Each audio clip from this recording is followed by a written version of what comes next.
Jorge Bonfante e essa é mais uma semana de entregas de aulas das oficinas da Escola Municipal de Música de Paranaguá. Eu sou professor das matérias Baixo Elétrico e Teoria Musical e essas aulas são para vocês terem algum tipo de exercício para realizar nos tempos de quarentena. Também passam alguns argumentos que talvez para todo mundo, para todos os estudantes de música nesse momento podem ser importantes e que podem ser tratados na quarentena.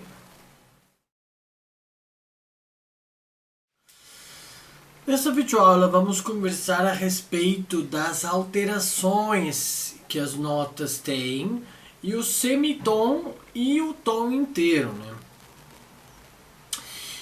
O tom inteiro é a distância maior que existe entre duas notas, tá? Você nunca vai achar entre duas notas diferentes a distância maior do que um tom, a menos que você não faça, digamos assim, um intervalo aumentado, mas aí já não é um intervalo simples. Isso vocês vão entender um pouco mais para frente com as aulas de teoria.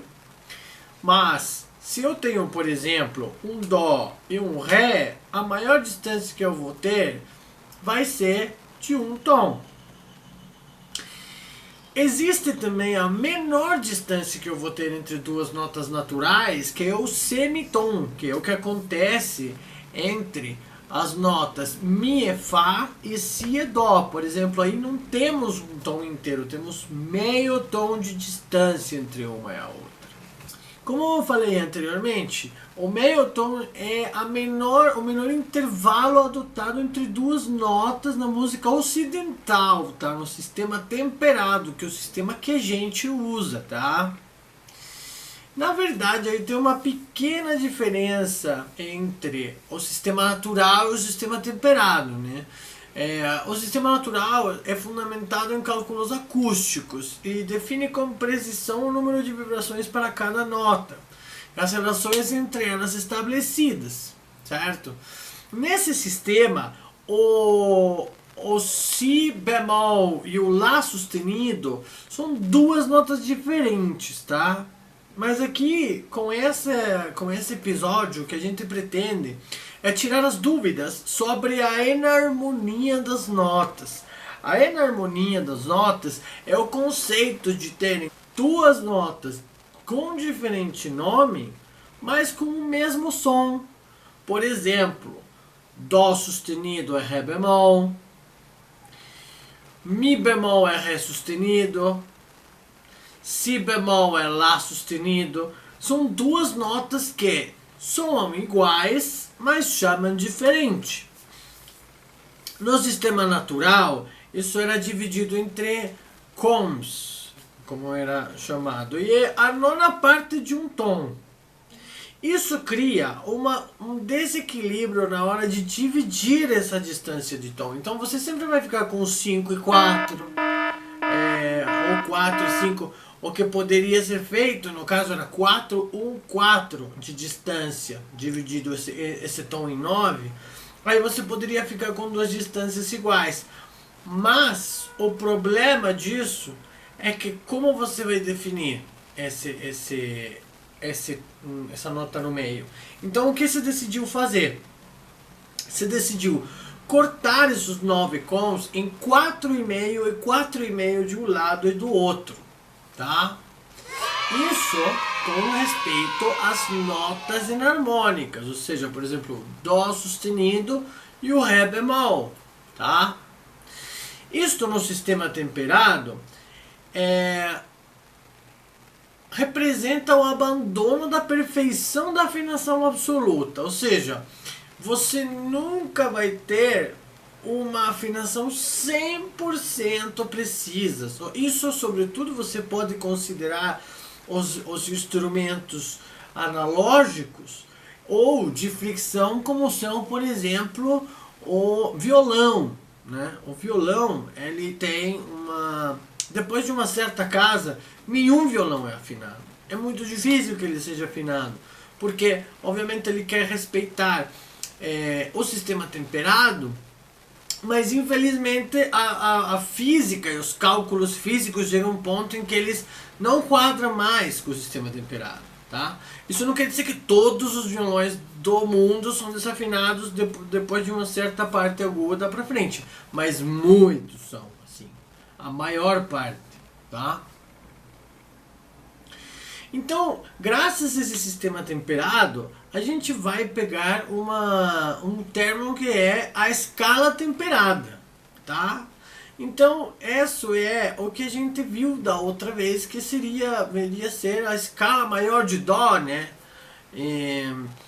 Então, essa escala maior de Dó, chamada também de escala temperada, consiste na divisão da oitava em 12 semitons iguais, tá?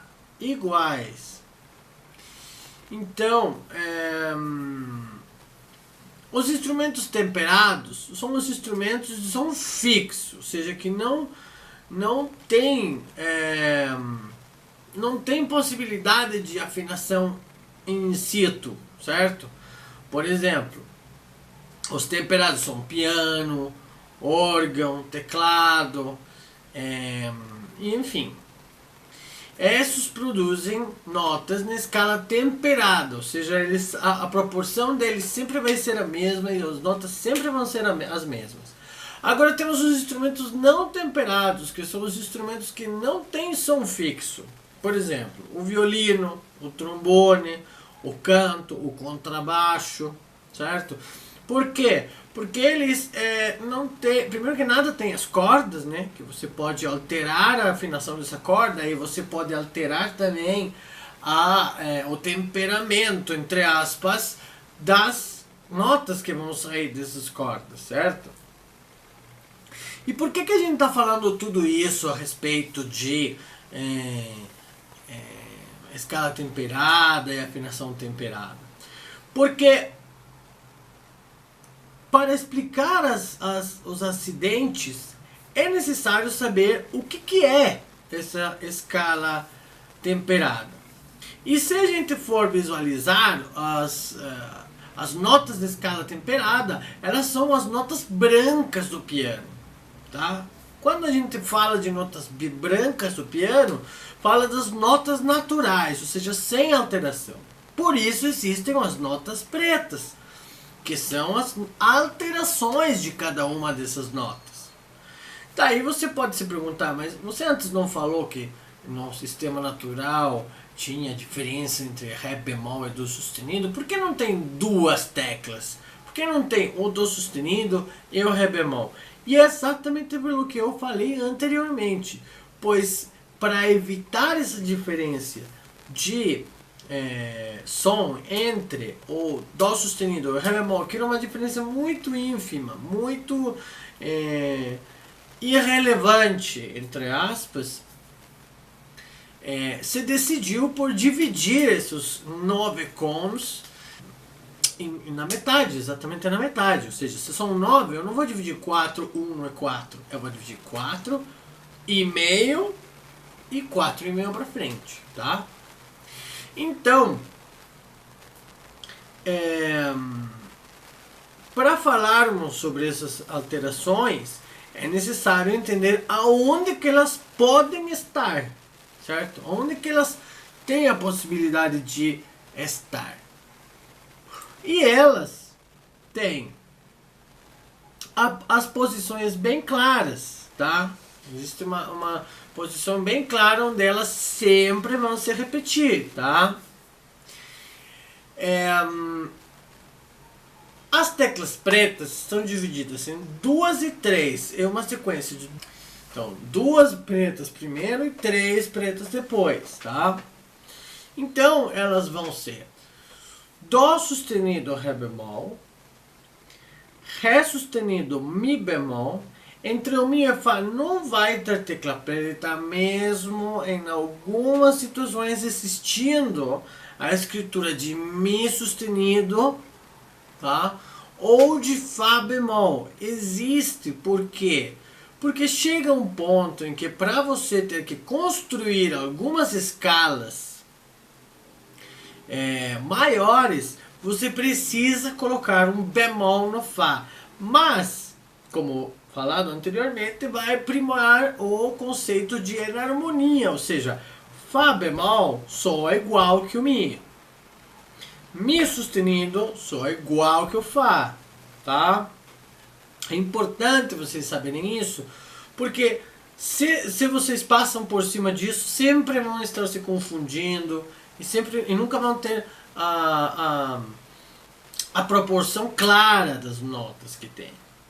Depois vem as três notas, o grupo de três notas pretas juntas, né? Na verdade não estão juntas, sempre estão intercaladas com notas brancas, mas mesmo assim elas são Fá sustenido e Sol bemol, Sol sustenido e Lá bemol, mesma tecla, né? Lá sustenido e Si bemol. E pronto, acabaram as teclas pretas e as alterações, tá? Quando a gente vai elevar uma nota para a sua alteração, a gente chama de sustenido, tá? E se exemplifica com aquele simbolinho de jogo da velha, o hashtag, né? Ele é um pouquinho mais curvo, então não é exatamente isso, tá? Esse sustenido pode ter dois sustenidos e pode se transformar num duplo sustenido, tá? Que é uma cruzezinha, assim. Todos esses símbolos se colocam na frente da nota que será alterada, tá? Sempre antes da nota, nunca depois da nota, tá? Então esse dobre sustenido vai dar um tom a mais para essa nota. Então, por exemplo, mas aí se eu coloco um Ré duplo sustenido, é o Mi? Exatamente. Ré duplo sustenido é Mi. Soa como Mi. Não é o Mi. Tá? Porque aqui a gente está falando sobre teoria. Então, quando a gente fala sobre teoria, sobre escalas, se eu preciso de um Ré duplo sustenido, eu não vou colocar o Mi. Eu preciso de um Ré duplo sustenido. Tá? Mais pra frente, falando sobre campo harmônico, falando sobre ciclo de quintas, vocês vão entender esse conceito, tá? Melhor, mais profundamente vocês vão entender, tá? Como tem notas para aumentar a altura, né, da nota, tem também alterações para diminuir essa distância de notas, tá? Então, por exemplo, se eu tenho um Lá, esse Lá vai ser mais grave se eu coloco o bemol, tá? O bemol abaixa meio tom. Então aí também se considera o mesmo discurso que se consideraria sobre o sustenido. O bemol é duplo bemol também, considerando que ele vai descer de um tom. Você pode usar um duplo bemol, ele vai abaixar um tom inteiro, tá? De novo, Ré duplo bemol é Dó? Sim, soa igual que o Dó, mas não é Dó. Por isso chama o conceito de enarmonia, tá? As alterações são variáveis, então há uma última alteração que vai tirar essa alteração que você fez e ela chama B quadro, tá? Quando você coloca um B quadro, é como se você tirasse a alteração que você colocou na nota anterior, tá? Ou na nota em qualquer lugar. Lembrando que essas alterações duram pela linha completa do compasso, tá? Você colocou uma alteração no compasso, por aquele compasso, todas as notas que estiverem naquela nota vão ser alteradas. Então, isso quer dizer que se você quer voltar à nota natural dentro desse mesmo compasso, você precisa usar o B quadro. As referências contidas nessa videoaula provêm do livro Cantar Leggero de Cattaneo Paulo Guasconi Massimo. Muito obrigado por assistir essa videoaula e até uma próxima.